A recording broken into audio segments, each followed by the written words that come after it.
Physics grade 8 part 3 in the book page 142 and 143. We will complete the last lesson that we took it before. It's about the specific heat capacity, lesson 10.5. Specific heat capacity, or SHC, we took that the specific heat capacity is the amount of energy needed to increase the temperature of 1 kilogram of substance by 1 degree Celsius. So the specific heat capacity, C, equal E divided by M delta T. Mass and delta T changing in the temperature. E, it's about the energy, and the unit for it, joule per kilogram degree Celsius. Okay, today we will take two parts. The specific heat capacity, we will speak about the specific heat capacity of the water and measuring the specific heat capacity. The first one, the specific heat capacity of the water, it's very high. Means what? Means that the heat energy needed to increase the temperature of the water, it will take much more heat energy, and by the way, as it cool down, it will cool down very slowly. So it will take a long time to heat and it will take a long time to cool it down. Okay, so in the summer in a coastal region, what you feel? I feel that the land, it's very hot compared by the water. Why? Because the specific heat capacity of the land, it's very small compared by the specific heat capacity of the water. Okay, here in the book, if you see with me page 142, the same 2 points that I said them, it will take a lot of the energy to heat up the water, and the hot water will take a long time to cool it down. Okay, and in hot months in summer, the land warms up quickly because it has a very low specific heat capacity, while the sea warms up very slowly.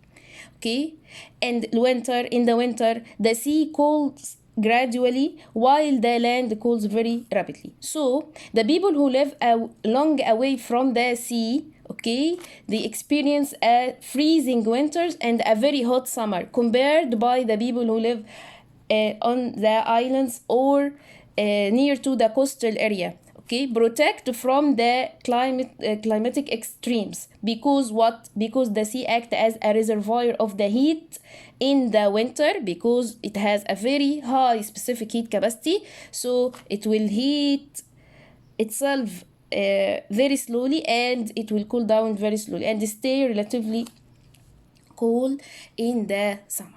Okay, second one, measuring the specific heat capacity. How can I measure the specific heat capacity?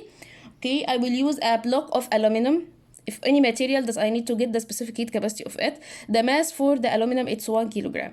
And then I will make 2 holes inside it. One of them I will put here heater to heat the block, and on the other one I will make a hole to put the thermometer to measure the temperature. Okay.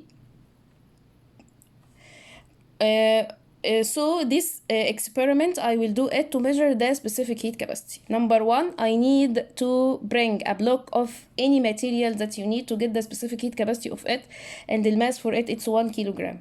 And then I will supply it by a heater connected by the power supply to convert the electricity into heat energy to start to heat the block.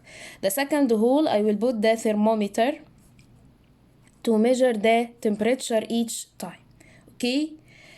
Some precautions that you should take it in your mind when you do this experiment. The first one, you should insulate the block, because I will start to heat it, so the heat will transfer to the surrounding. I should insulate the block. Okay, a thermometer that measure the temperature each time. A thermometer here connected by just one part of the aluminum block, not all the parts, so it gives it to you a not accurate result. So what should you do? You should put oil inside this hole. Okay, so oil will take the oil will connect with all the parts of the thermometer, so it gives it to you accurate result. Okay, the energy that it will taken by the aluminum from the heater. Heater will heat itself first, and then we start to heat the aluminum blocks. This means that the amount or total amount of the energy, it will be bigger than the actual amount of energy needed to increase the temperature of the aluminum.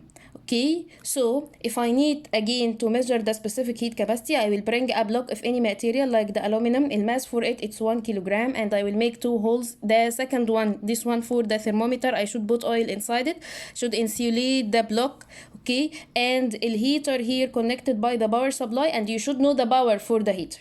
The power we took before, that the power equal energy over time. From the power of the heater, I can get the amount of the energy if you know the time. So the energy equal power by time. Okay, so to get the specific heat capacity, number one, I need to know the mass. Already we know the mass, it's 1 kilogram. Number two, the difference in the temperature. So already you record the temperature each time. I will know the temperature at the beginning and then get that the final temperature at the end. And the last one, you should know the time taken from this one to this one. Time taken. Why I need the time? To get the energy, because the energy equal power by time. From where, ya teacher, I can get the time, the power? The power you get it from the heater. The heater connected by the power supply. Power supply, it has a power 50 watt, 60 watt, whatever. So multiply the power by the time taken to heat the block. Okay, so you can get the energy, and then apply the rule. What is the rule? Rule C equal E, energy we know it, power by time, divided by what? Divided by mass, we know it, it's 1 kilogram, multiplied by the delta T, difference in the temperature at the beginning and at the end of the experiment. Okay, you should take in your mind that the amount of the energy that you get it will be bigger than the actual amount of energy, because some energy lost to the surrounding even if it's insulated. Okay, but insulation decrease the amount of energy that it will move to the surrounding, and some energy used to heat the heater itself. Some energy used to heat the heater itself, so it will take a larger energy than the actual energy needed by the aluminum to heat it. Okay, number two, a thermometer should be connected by all the parts of the block. So you should put inside the hole here oil. Oil make all the parts of the thermometer connected by this one. Okay, in this experiment also, as you started to heat the aluminum block not heated, or every parts of it not heated at the same time. From this part connected by this part, so this part will start to heat it and then transfer the heat energy to the surrounding. Okay, take this one in your mind. Okay, after that I can make a graph between what and what, between the temperature, increasing of temperature, and time. Okay, temperature will increase by this way. Okay, temperature started to increase by this way, but at the end it will start to increase very slowly, because all the parts of the block will be hot and the energy started to transfer to the surrounding. Okay, here if you see with me page 142, measuring the specific heat capacity. One method of measuring the specific heat capacity of the metal is shown in figure 10.14a. The block of the aluminum has a mass of 1 kilogram. It's heated by a small electric heater which supplied 50 joule every second. This means that the power of the power supply here, it's 50 watts. So if you know the time taken, I can get the energy.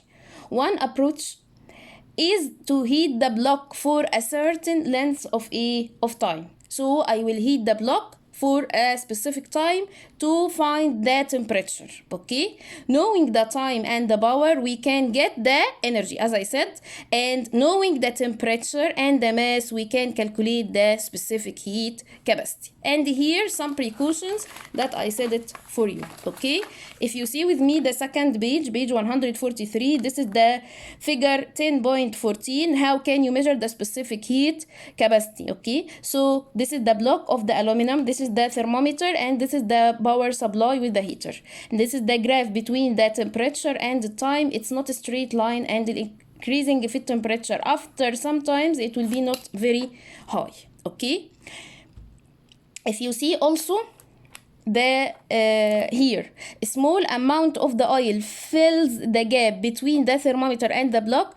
Why? Because I need the thermometer to contact between the block and the thermometer. A connection, it should be very good. Okay, so this is everything about this lesson. Thank you.